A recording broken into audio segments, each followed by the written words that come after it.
Bagua, boring as plain congee. Ever made congee? It's rice soup. Take 1 cup of rice and 10 cups of water and boil the rice until it explodes basically into mush. Then, of course, this is when people make it taste like something, adding chicken, mushrooms, tofu, soy sauce, chili oil, etc., etc. What is interesting about congee, though, is that it can be made into so many different types of meals. Chicken and mushrooms and chili oil are a very different soup than bok choy, black fungus, and hoisin sauce. It is the flavorless, yin, basic congee that is so boring that it allows it to become so many tasty different things. But no matter what is added to change its flavor, it never stops being congee. Plain congee is pretty boring, but without it, we have no meal. Bagua is like learning to like plain old congee, tasting the tasteless. Bagua has been one of the hardest and most rewarding arts I have practiced and continue to practice for me. I love trying to unravel things and reverse engineering an art that was built with all of the other internal arts already around. It's much more difficult. Since Dong Haichuan created Bagua after Taiji, Xingyi Liuhe, Xingyi Ba, and so on were all already around, and the internal arts movement or evolution had already begun, he had access to a wealth of research and information on martial arts to draw from. I'm not going to go into the debate about Bagua being from Wudongshan versus him creating it himself here. Let's just leave that by the wayside for now. Dong had also began by teaching people who were already masters of other arts, like Cheng Dinghua and Yin Fu, Shui Jiao and Shaolin Lohan boxing respectively. This very much would have played a major role in how he approached Bagua to share it with them, as opposed to teaching beginners in martial arts. Later in Dong's life, he did accept beginners as disciples, but there is evidence that he was not really the one teaching much at that point, and it was likely Cheng Dinghua doing the teaching and building of drills to teach beginners during Dong's old age. Again, not the debate I want to wade into here. So what was Dong trying to share with these students who obviously had already accomplished high levels of martial skill? What is Bagua? Well, this is the question that has plagued me throughout my Bagua practice, and although these are of course just my own opinions from my training and research, I thought I would share it, as it may have some use for others who are working through their own path in the puzzle of Bagua training. Bagua is the art of change, but what does that mean? In martial arts, we first train to understand and perform postures, horse stance, black tiger steals the heart, flashing the back, and so on.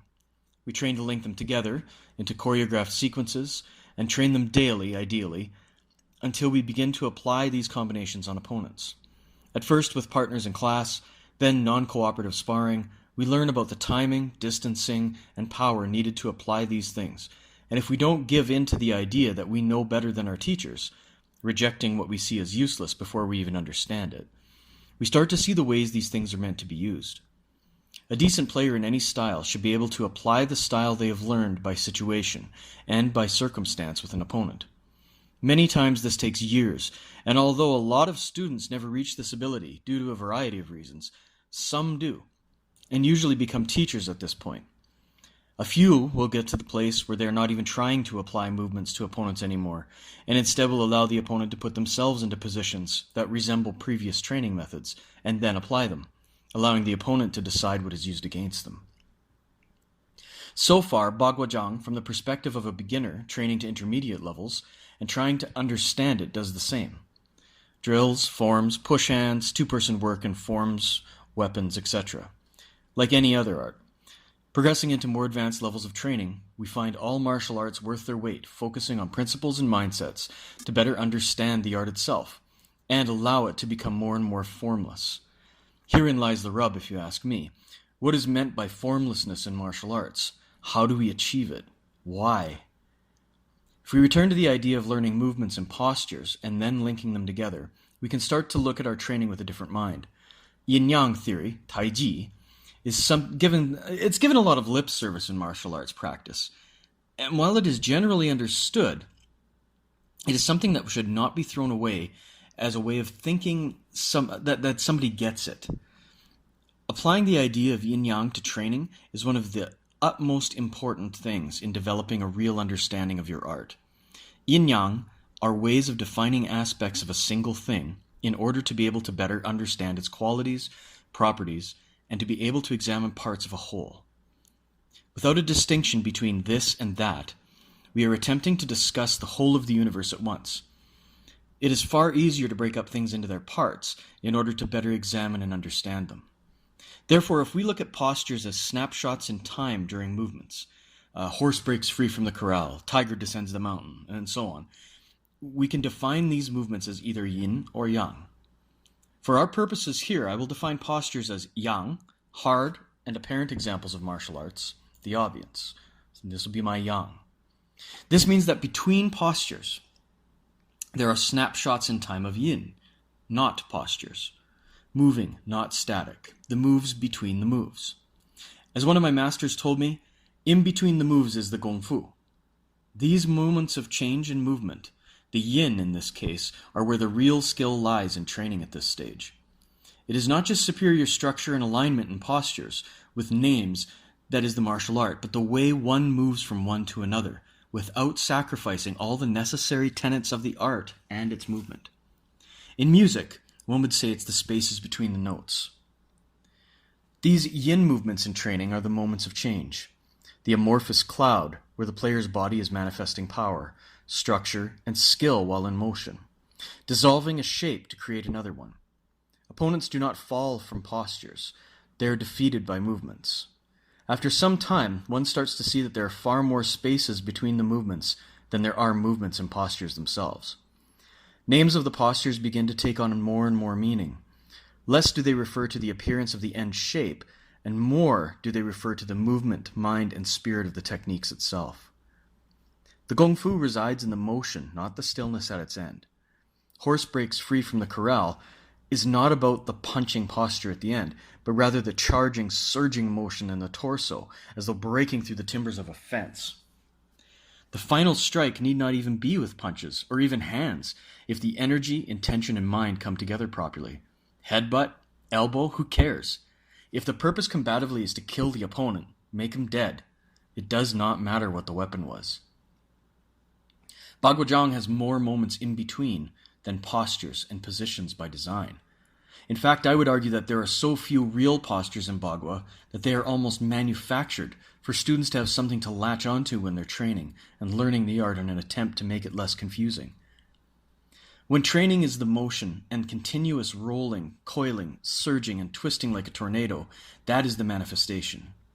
That's the manifestation of this art.